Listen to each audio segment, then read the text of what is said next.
Baie welkom by die voorlesing van die Afrikaanse Sabbatskoolles vir blindes en swaarsiendes.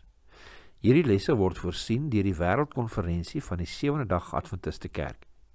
Die voorlesing van die les word aan u gebring deur SSL in samewerking met Adventiste Wêreldradio Afrikaans en word voorgelees deur Marlena Nel.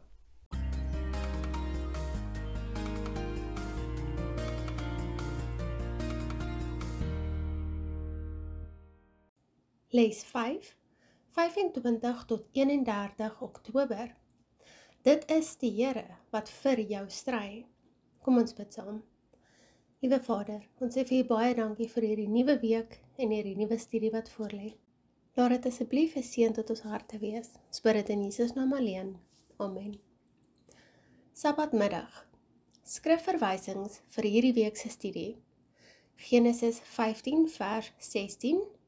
Levitikus 18 vers 24 tot 30, 2 Timoteus 4 vers 1 en vers 8, Exodus 23 vers 28 tot 30, Deuteronomium 20 vers 10 en vers 15 tot 18, Jesaja 9 vers 6.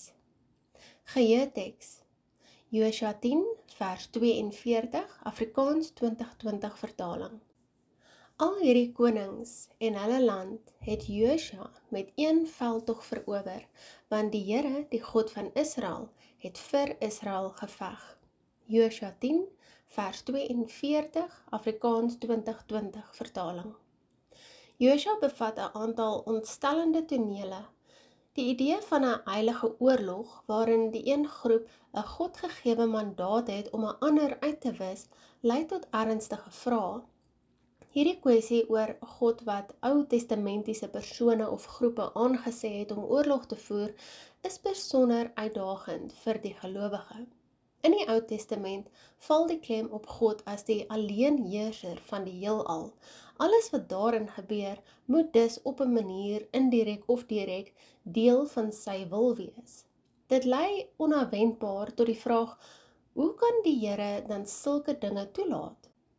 Verlede week het ons gesien hoe dat God self by 'n voortsleepende konflik betrokke is, een wat aansienlik groter is as enige veldslag of oorlog wat ooit in die geskiedenis van die mensdom gevoer is.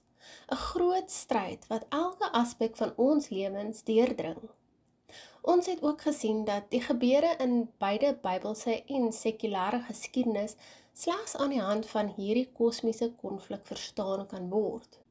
Hierdie week is 'n voortsetting van hierdie ondersoek na die kompleksiteite van God wat sy volk aansê om oorlog teen ander groepe te voer.